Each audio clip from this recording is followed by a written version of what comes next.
Hello and welcome to Dave's Delightful Dishes. As always, I'm Dave, and it's such a delight to be here with you guys today for yet another Side Dish Saturday. Now, as I'm filming, we are heading into the lead up. Really is the lead up to Thanksgiving. So I'm trying to do some dishes that you can use that are takes on traditional Thanksgiving side dishes that you can do that maybe will give it a little bit extra so you can wake up a dull annual feast. But I understand I won't be touching green bean casserole. I won't be touching sweet potato casserole. And I probably won't be touching your stuffing because those are things that are like a family favorite and you all have your own way of doing it. And that's what your family expects at Thanksgiving. But some of these are things we can actually make a couple changes to boost them up to make it a little more interesting for the feast. So today we're going to be doing mac and cheese, which of course it's not something I eat, but my wife and the rest of my family love it. So we're going to take that mac and cheese and we're going to boost it with lobster. We're going to do lobster mac and cheese.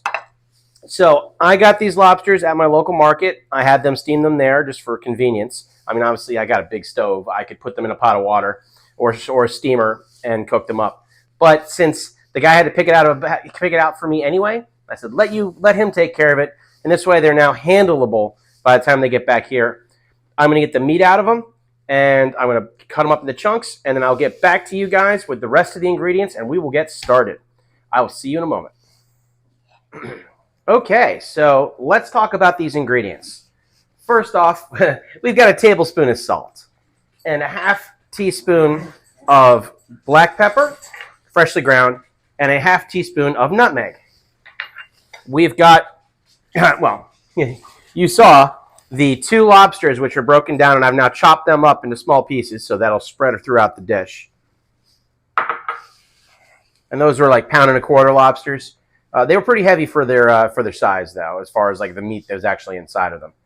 And then we have 1 pound, which is a box of elbow macaroni. If you want to use cavatelli or some other shape, be my guest. I just happen to have lots of elbow macaroni, so I'm going to use it. We have a half cup of flour. We have 4 quarts of milk. I'm using 2%, but whichever one you like. I probably would stay away from skim. 8 tablespoons of butter divided into 6 and 2. A cup and a half of breadcrumbs. And then the cheeses, which, of course, is the whole point of the dish, so I'm sure you guys are going to like this. We have, 2 cups of grated sharp cheddar and 4 cups of grated Gruyère. So between those two, that should make a pretty good cheese blend. Now, if you want to use the Velveeta, you certainly could, but I mean, this is a little bit upscale. We're trying to upscale this mac and cheese. So those are the ingredients. It's really not that many if you think about it. So what we have to do first is we have to cook the elbow macaroni to its normal way, which is you boil the water, make it extra salty, and I even put a drizzle of olive oil in there when I'm cooking this for this kind of dish because I want to have them just get a little bit of coating. Once those are al dente, which should be about 8 minutes in the boil, you drain, set aside, and then we're going to start working on the cooktop with the cheese sauce. So we're going to take the making of the elbow macaroni as something that I'm pretty sure you all know how to do, and I'm going to get back to you guys at the cooktop once we're doing the sauce. See you in a moment. Okay, so I have milk that's over in a small saucepan. That 4 quarts of milk has now been heated up, and I just want to keep it warm, but you don't want to boil it. So I have it just simmering, and it is at 127 degrees. So hot milk, but not boiling milk. And then what we have to do next, we've got these 6 tablespoons of butter melted in this pan. And the pan is this saucepan. And it is on low heat. So maybe it's a little bit hotter, medium-low heat. And then I've got to whisk in this half cup of flour. So the flour goes in. And we're going to cook this for about 2 minutes. And it's going to make quite a slurry. I'm turning it up to medium.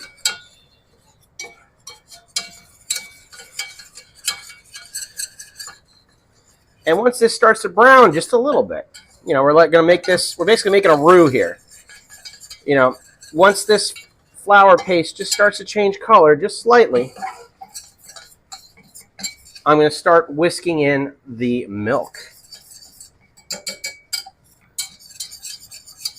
And it's about a minute is what it takes, and we're 30 seconds in already, so let's let it go. And I'm on medium-low heat, and you can adjust that up or down. You just want to see some kind of reaction happening from the pan. And there we go. So I'm going to slowly start incorporating, nice and easy. And since this is hot, it doesn't need a reheat, which is handy. And I get all that in. And now I got to whisk. I whisk like crazy.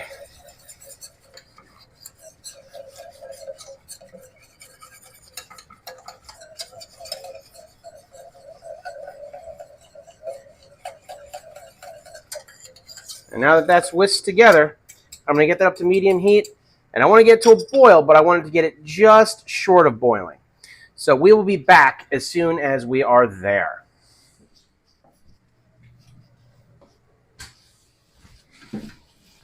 And that was less than 2 minutes. We're going to put this down to low heat. And it's thickening up real fast. So in goes the pepper. In fact, I'm going to turn the heat off all the way now. In goes the nutmeg. And in goes the salt. Stir it, keep stirring, and now we're going to start adding the cheeses. Here comes the Gruyère. Put a little bit of that in, and we're going to stir that till it melts. And we are off heat now. Just the ambient heat of the sauce is what is going to be melting all this cheese. Then we put in the rest of it. Put in the cheddar. Most of the cheddar.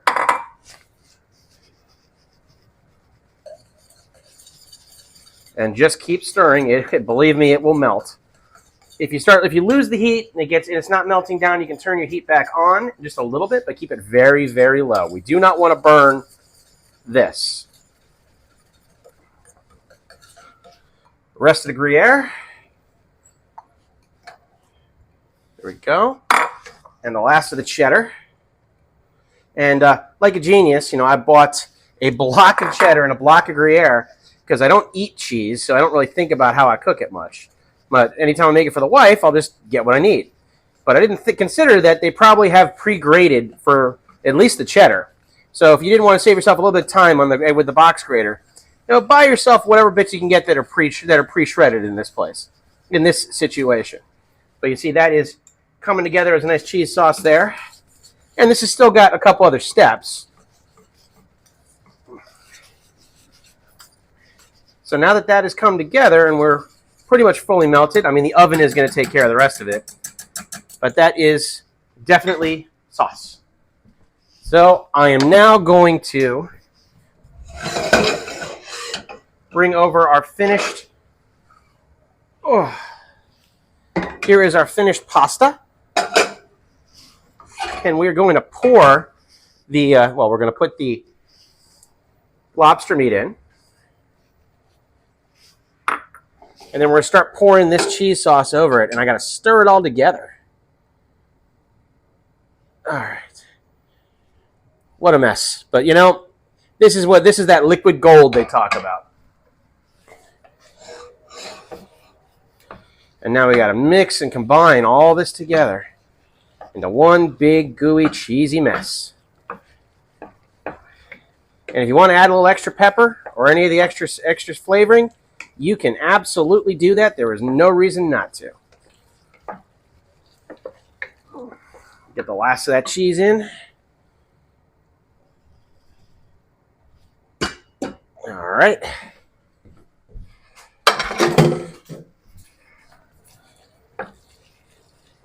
And this is now ready for its part of going in for the next step, which is going to be getting it into a cooking dish for a baking dish for baking in the oven. The last thing we have to do here on the cooktop, but we can actually use this because there's just a little bit of milk residue on it, is these last 2 tablespoons of butter. We got to get them up and melted. Won't take very long here at all.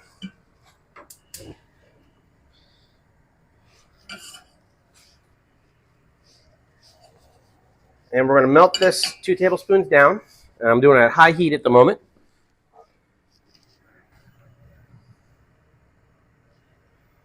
And I'm going to use a different mixing spoon because that one is completely cheesed up. So this one looks like this will work just fine.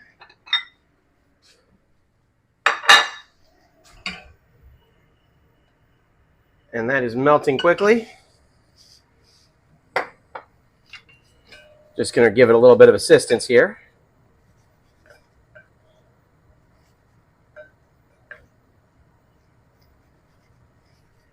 And now I'm going to pour in my 1.5 cups of breadcrumbs because we're going to try to get these into a mixed in with whatever butter we have and toast them just a little bit.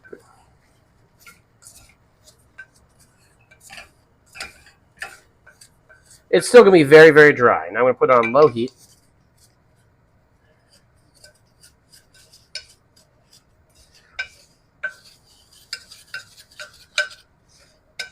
All right. And those are toasted up. I'm going to let that last bit of butter melt in there because that's going to come up a little bit later. So I've got to put a lid on that pot, and I will see you guys back at the workstation. Okay, time for the final steps before before it goes in the oven. So I've taken a baking dish and I've greased it lightly. I don't really have to, but I like it. It helps make it a little easier to clean at the end. And then, if you wanted to, you could always use individual ramekins, or a gratin pan. But I just polished this copper, so I really don't want to do it. And it's just myself and the wife, and I'm not going to eat this. So it seemed better to do it as a bulk family style and let her take what she wants. But if you wanted to, kind of plus the meal, you could always have it, where you're doing this in an individual one, and then all you're doing is putting them together on a tray and putting them in the oven. Versus this, where it's just going to be scoops. So we're going to take our macaroni, and I'm going to use my bare hand to hold this because it is still hot, and I got to get it all out of this pan.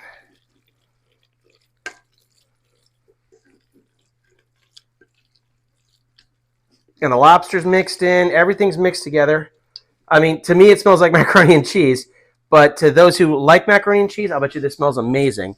And people talk really big about lobster mac, so I'm excited to be making this.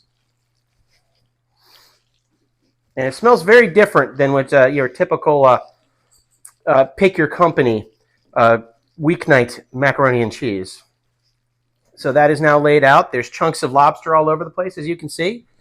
If you wanted to, you could certainly add more lobster. And now I'm going to take my breadcrumbs and just kind of sift them around over the top.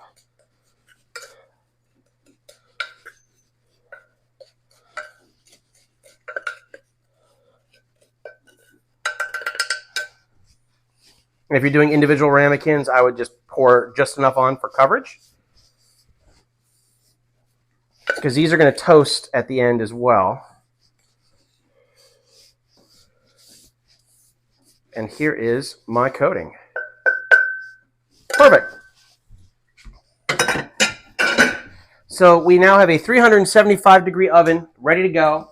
And these are going to go in for about 20 minutes. But I want you to just keep an eye on it. Once it's bubbling, because it's already cooked. So once it's bubbling and this is browned on the top, it's done. If that's 15 minutes, that's fine. If it's a half an hour, just keep going until you get it so it looks like you would see it on the cover of a magazine. I'll keep an eye on this one. We'll see how it all turns out. I'll see you guys back once this is out of the oven. Okay, it took about 18 minutes, and this is toasty done, as you can see. It's bubbling underneath. Everything is cooked all the way through and is nicely browned on the top. And this would be ready for service. So you take a portion, and it's sizzling as it comes out. Gets all over the place, too. All right. Get a nice big healthy portion into a bowl.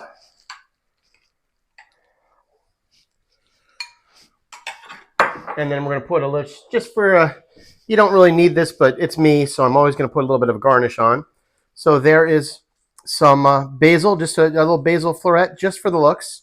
And this is a nice side, and it's pumped up so you can impress your guests at your next event where you're going to serve a mac and cheese. Hey guys, I hope you try this. I mean, it may not make it to Thanksgiving's A game, but then again, it might just. Give me comments. Let me know what you think. Let me know if you've done it. Tell me what you want me to do next. I have a nice steady supply of stuff coming in, but I want to keep hearing more.